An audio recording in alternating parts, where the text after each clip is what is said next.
O Japão é um país famoso por sua cultura rica e impressionante, paisagens deslumbrantes e avanços tecnológicos. No entanto, por trás da sua fachada aparentemente perfeita, existem segredos ocultos nas sombras, esperando para serem revelados. Hoje vamos guiá-lo por uma jornada emocionante para descobrir 6 segredos sombrios que vão surpreendê-lo e intrigá-lo. Desde antigas lendas e lugares assombrados até organizações clandestinas e fenômenos inexplicáveis, esta exploração fascinante desafiará tudo o que você pensava que sabia sobre o Japão. Prepare-se para mergulhar em histórias não contadas que estiveram envoltas em mistério por séculos. A Floresta Aokigahara, também conhecida como a Floresta de Akigahara, é um lugar único no Japão que desperta o interesse tanto de moradores quanto de estrangeiros. No entanto, ela é principalmente infame por sua associação sombria, o que lhe rendeu o perturbador apelido de a Floresta. Vamos explorar mais profundamente esse local assombroso e os relatos que o cercam. A Floresta Aokigahara é uma densa extensão de árvores envolta em um silêncio sinistro. Acredita-se que seja uma floresta antiga, abrangendo mais de 35 quilômetros quadrados, e tem uma história que remonta a muitos anos atrás. No entanto, foi somente nas últimas décadas que ganhou sua sinistra reputação. Essa floresta se tornou um atrativo para aqueles que contemplam o seu fim, com centenas de vidas perdidas em suas profundezas. As razões por trás da alta taxa de pessoas que acabam com suas vidas na Floresta Aokigahara são complexas e refletem a sociedade multifacetada do Japão. O país tem enfrentado questões de saúde mental, pressões sociais e fatores culturais que contribuem para esse trágico fenômeno. A Floresta Aokigahara não é famosa apenas por sua associação com momentos difíceis, mas também pelos mitos, lendas e contos sobrenaturais que a cercam. Os moradores acreditam que a floresta é habitada por espíritos vingativos em busca de redenção, conhecidos como Urai. Essas lendas deram origem a inúmeras histórias de fantasmas e encontros paranormais que têm cativado a curiosidade das pessoas. No apogeu do Japão Imperial, emergiu no centro do país uma instalação dedicada à pesquisa em guerra biológica e química. Esta instalação foi estabelecida na cidade de Harbin, localizada no estado marionete de Manchukuo, e ficou reconhecida como Unidade 731. No entanto, diferentemente de um centro de pesquisa militar típico, a Unidade 731 era, na realidade, um local aterrorizante de horrores inimagináveis, onde experimentos desumanos eram conduzidos. O objetivo principal era desenvolver armas biológicas e estudar os impactos de doenças mortais em seres humanos. No entanto, é crucial enfatizar que esse não foi um incidente isolado. Diversas outras unidades e instalações estiveram envolvidas em atividades semelhantes por todo o território japonês ocupado. Os experimentos realizados na Unidade 731 eram verdadeiramente aterradores, utilizando prisioneiros frequentemente capturados entre civis e prisioneiros de guerra. Essas pessoas eram submetidas a atos indescritíveis de tortura e sofrimento, tornando-se cobaias de um horror incomensurável.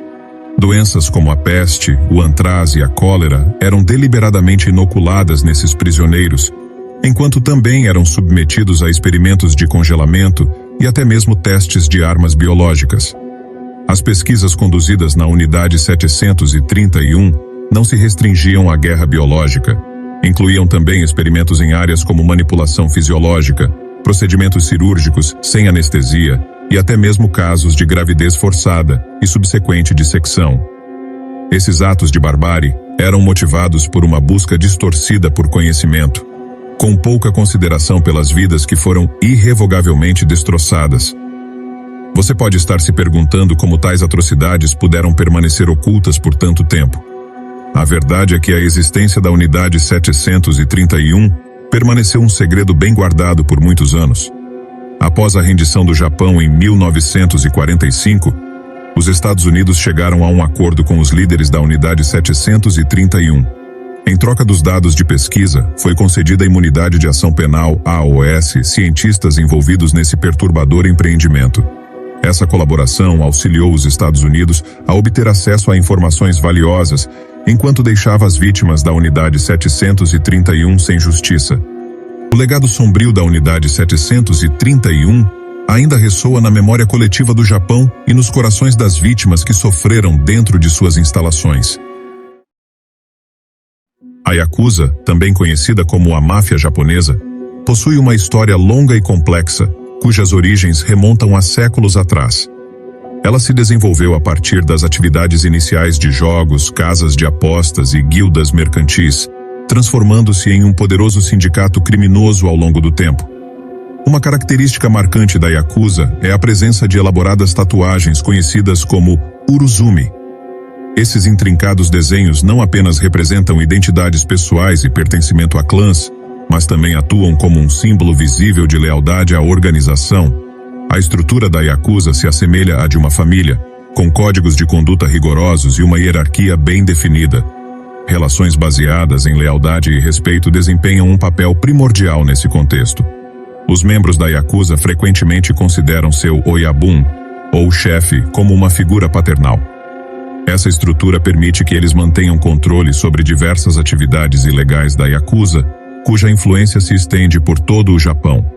A organização está envolvida em uma série de atividades ilegais, como tráfico de drogas, tráfico de pessoas, prostituição e jogo ilegal. No entanto, seu alcance vai além disso. Ao longo dos anos, o governo japonês tem tomado medidas rigorosas para reprimir a Yakuza, implementando leis mais severas e ações punitivas. No entanto, a Yakuza é como uma criatura mítica, adaptando-se e encontrando novas maneiras de sobreviver. Apesar de suas atividades criminosas, a Yakuza também tem sido conhecida por se envolver em empreendimentos de caridade. Essa natureza paradoxal frequentemente borra a linha entre o bem e o mal, tornando a Yakuza um enigma dentro da sociedade japonesa e um segredo fascinante. Quando pensamos no Japão, frequentemente imaginamos a serena beleza das antigas flores de cerejeira, templos e as luzes vibrantes de Tóquio. No entanto, por trás dessa fachada pitoresca, reside um segredo que assombrou o Japão por séculos. Os Burakumin são um grupo marginalizado que enfrentou discriminação e preconceito ao longo dos séculos na sociedade japonesa. Essa comunidade foi submetida a tratamento injusto, ostracismo e até violência, simplesmente devido às suas origens. Os Burakumin são descendentes daqueles que foram anteriormente considerados Ita ou Hinen, no Japão feudal, parias sociais que desempenhavam trabalhos considerados impuros, como o abate de animais ou outras tarefas semelhantes. Apesar da extinção oficial desse sistema durante a restauração Meiji, no final do século XIX, a discriminação contra os Burakumin persistiu ao longo das gerações. No entanto, mesmo diante de adversidades, indivíduos e organizações têm se dedicado a promover a mudança e a igualdade dentro da sociedade japonesa. Esses defensores da justiça dedicaram suas vidas a desafiar o preconceito contra os Burakumin e lutar por seus direitos. A discriminação contra os Burakumin não afeta apenas os indivíduos, mas também tem implicações sociais mais amplas, perpetuando um ciclo de exclusão e criando barreiras para a mobilidade social, igualdade de oportunidades na educação e no emprego. No entanto, mesmo em meio a essa escuridão, há raios de esperança. Descobrimos histórias incríveis de sucesso de indivíduos perspicazes que desafiaram as probabilidades e superaram as expectativas da sociedade, contribuindo significativamente em diversos campos, incluindo política, artes e esportes.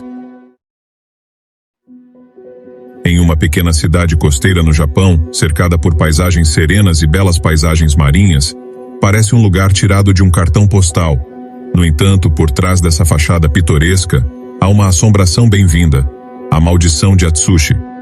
Este lugar é conhecido não apenas por sua beleza cênica, mas também pela maldição que tem atormentado seus residentes por gerações. Atsushi está situada na prefeitura de Fukushima, no Japão, uma região que experimentou sua parcela justa de catástrofes naturais. No entanto, um dos eventos mais marcantes foi o devastador terremoto e tsunami de 2011, que trouxe a maldição de Atsushi para o centro das atenções. Essa catástrofe tirou a vida de milhares de pessoas e deixou uma marca profunda na história da cidade. Disse que a maldição está enraizada em uma antiga lenda transmitida através das gerações. De acordo com o conto, Os espíritos irados do porto de Atsushi abrigam raiva e tristeza devido a injustiças passadas. Acredita-se que esses espíritos vingativos desencadeiam sua fúria sobre a cidade durante desastres, causando ainda mais devastação do que as forças naturais. Apesar disso, os céticos argumentam que essas ocorrências podem ser simplesmente o produto de imaginações traumatizadas e do medo que persiste após um evento tão catastrófico. Vamos explorar uma tradição peculiar no Japão que tem intrigado fotógrafos de todo o mundo. O som obrigatório do obturador nas câmeras. Sim, você ouviu direito. Prepare-se enquanto desvendamos os segredos por trás dessa característica aparentemente inofensiva. Você pode estar se perguntando por que alguém desejaria que uma câmera fizesse barulho, considerando que pode ser bastante inconveniente em algumas situações, como quando se deseja capturar um momento espontâneo discretamente. Meus amigos, a resposta está enraizada profundamente na cultura japonesa e suas normas sociais. No Japão, a privacidade é altamente valorizada e as pessoas têm um grande respeito pelo espaço pessoal e pelos direitos de privacidade dos outros. Esse aspecto cultural conduziu ao desenvolvimento de práticas únicas, incluindo o som obrigatório do obturador nas câmeras.